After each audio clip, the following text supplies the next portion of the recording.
Well, good evening, everybody. It's Zero, and welcome back to another episode of History Buff Reacts. And today we are taking a look at meme tanks by potential history. I have no idea where this is going to go. There were some strange tank designs in history. It's very strange tank designs in history, and I'm definitely looking forward to seeing what he comes up with. Because these videos, you never know where they're actually going to go. So, definitely looking forward to this. Hopefully you're sitting comfortably.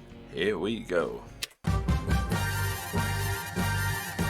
When sense is prevailing and logic is on the rise, our nonsensical heroes roll into action, donning their disguises and moving at a snail's pace. They flail into action.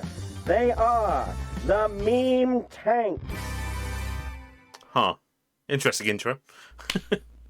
Meme tanks. Meme tank. Alright, getting back to my roots. I've had multiple requests to look at multiple different tanks, but most of them don't have enough information for a whole video. So I'm going to do a couple of what I think are the most meme-worthy tanks. And I'm not going by any particular standard, I've just picked 3 that make me laugh.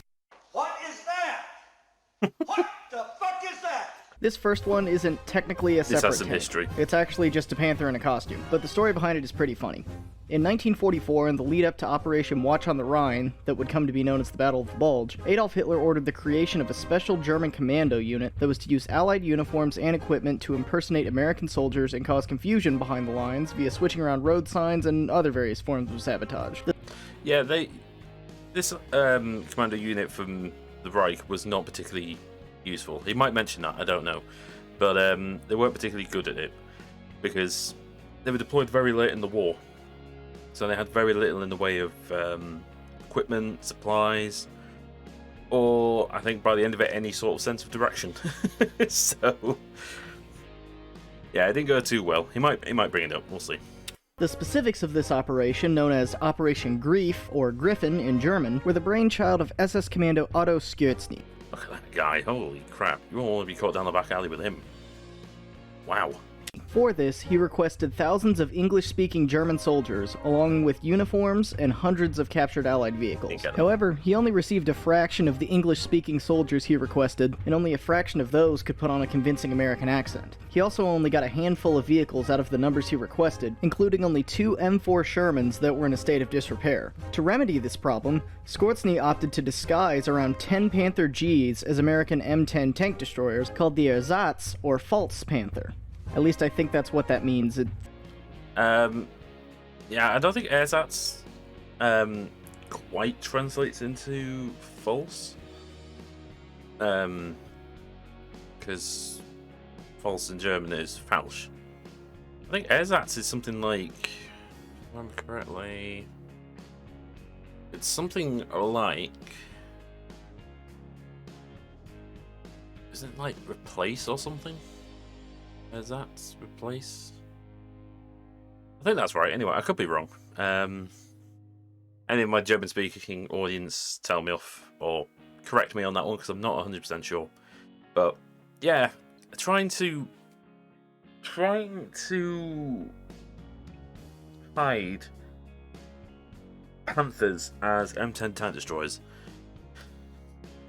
It would make sense if they were similar chassis. I think they have very different chassis. I think the turret's relatively the same, maybe, but chassis definitely not, and definitely not the hull either. From what I can tell, it doesn't translate well. If anybody speaks German and knows a better translation, let me know. This was achieved by welding metal sheeting onto the Panther and removing its commander's cupola, essentially blinding the commander, to mimic the body of an M10 tank destroyer. And it does look sort of convincing. The problem is that there is no way to cover up or alter the suspension, which looks nothing like the M10's horizontal bogey suspension. Yeah, that looks completely different. Like, completely different. Like, oh, Jesus Christ. You take one look at that, you'll see the M10, like, hull, and you see the turret, and you'll think, okay. Strange looking M10. But okay, fair enough, I can live with that. And then you'll see the suspension and the tracks, you'll be thinking, okay, maybe not. There's something else going on here. or to cover up the width of the tracks, which are much greater than that on an M10. Also, the M10 did not have a muzzle brake, and the Panther had to retain its obviously German muzzle brake to have the gun still safely recoil. So if this tank is approaching an Allied tank, the first thing the American tankers are going to see is the obvious German muzzle brake before they even see the disguise, which in and of itself, with all those things stated, is not too terribly convincing. I mean, look at it. An American tanker's gonna know that that is not on their side. The Germans also had to put markings on the tanks to signal to other German vehicles that they were friendly, most notably a yellow triangle on the rear of the tank, and the American tankers, upon not recognizing this symbol, would probably become suspicious. In action, the Ersatz Panther did not perform very well. Hold on, a yellow triangle? I don't remember the yellow triangle thing. These lights are really need to stop hurting my eyes, Jesus. Putting a yellow triangle on the back of a tank that isn't supposed to have any markings there whatsoever. And then they're going to look, that's a strange symbol, that's not supposed to be there. Then they'll look at the wheels and think, those tracks aren't the normal tracks. And then they'll take a look at the rest of the tank and go, that doesn't seem right. The operation was doomed from the start, let's put it that way.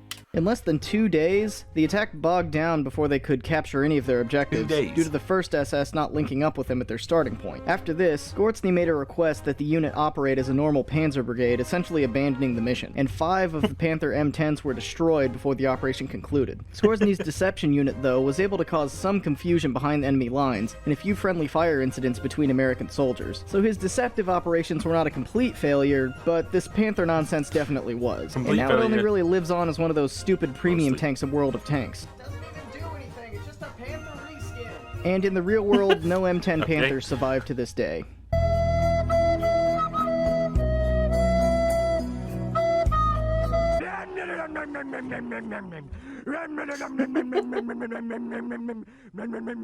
Next are the mine flail tanks employed by the British. Wow! How original! This design was actually an idea of a British South African soldier named Abraham de Troyes in 1941, and they eventually become one of the more popular variants in Hobart's Funnies.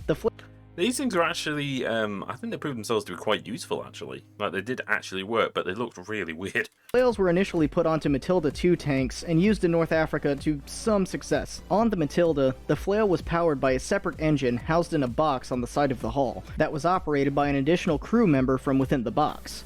And to the guys who had to crew that position sitting next to a hot-running engine inside a metal box in the deserts of Africa, hats off to you, because that sounds like arguably the worst job of the war. That sounds hard. This concept did have a few flaws, though. When running, the flail would kick up huge amounts of dust that would blind the crews to where they didn't know where they were going. But it also blinded German guns in the form of a kind of smoke screen, so that wasn't all bad. But the dust would also be sucked into the engines and cause frequent breakdowns. Also, the flail chains would sometimes be blown off the rotor and fly in any direction, possibly injuring friend and foe alike. Later, in Western Europe, the flails were put on Sherman tanks, and wire cutters were added to the flail to help the tank clear barbed wire, and were used most famously by the 79th Armored Brigade, with various detachments being lent out to other Allied units. The flail saw use mostly with the British Army, but had some limited use by the Americans.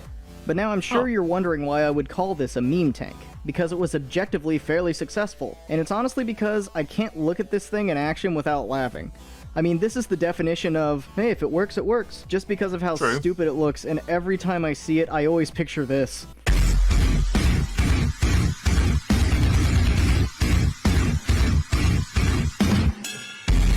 But it is still less retarded than this roly boy. There's a handful of these surviving, most notably a Sherman variant in the bottom. Sorry, what the hell was that? Wait, what the fuck is that? I've never seen that. What the hell? I'm actually trying to figure out how that thing would even work. You take a turn at 10 miles an hour and you tip the damn thing over. What the fuck? It's tall and the tracks are massive, but imagine trying to fuel that thing. Imagine trying to bloody drive that thing. Than this roly boy. What is that? Is that the same design? Is that the front of it? Oh my god. No. There's a handful of these surviving, most notably a Sherman variant in the Bovington Tank Museum. meme machine.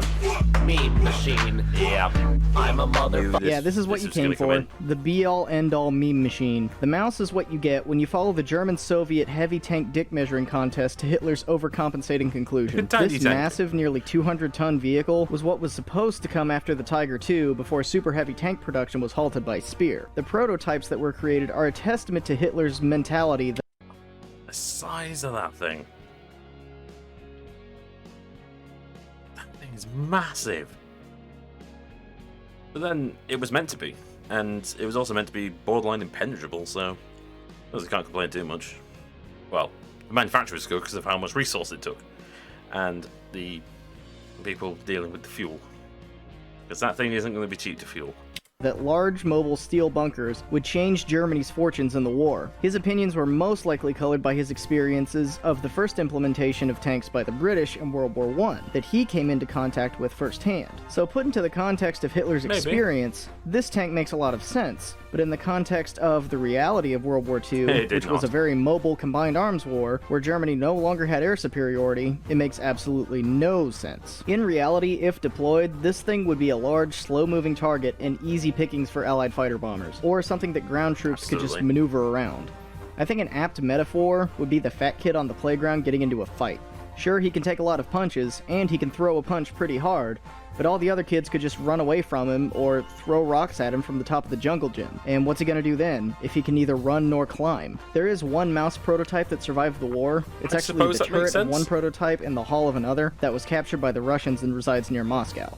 These are just 3 of my favorite meme tanks, among others that I've covered in the past, but let me know if there are any others that I should cover in the future in the comments. But I'm looking for real creativity here. The Bob Simple tank is just way too easy. Low-hanging fruit. Oh, the Bob Simple tank. Oh my god. I might make a video on the Bob Simple tank myself, actually, to be honest. Oh, that thing was ingenious, but also so bad. Oh no. I might have to have a look into that. Yeah. Good video by Potential History. I knew about the Ersatz brigade and how kind of useful they were. Not particularly, but have to work with what you got, I suppose. Mouse, obviously, yeah. Mouse is that's just a meme anyway, just a general meme. But the wasn't expecting to see the crabs. I think they're technically called Avries, AVREs, maybe, unless that's something else. Unless that's engineering. Could be wrong, but I was surprised to see them on there because they've proven themselves quite useful. But yes, at the same time, I suppose I can see why they'd be meme tanks. I'm just thinking about the Bob Simple tank now. And that's the end of the video. Thank you very much for watching, guys. If you did enjoy it, please make sure to press those like and subscribe buttons, and also hit that bell so you know when I upload. The weird and stupid history videos will be coming out. I've got the next one planned, and I've got 2 more to do after that, so there will definitely be more of those coming out. And they are animated now as well, because I've changed the style of them. But if you wanted to see some more videos, check out over here. You will see the most recent video, apart from this one, at the top over here. And down below that, you will see the weird and stupid history for this. It's only got 2 in there at the minute, I think. Depends when this video goes out, I suppose. But enjoy them all the same. But I've been Zero, this has been Meme Tanks, and I'll see you in the next video. Bye bye.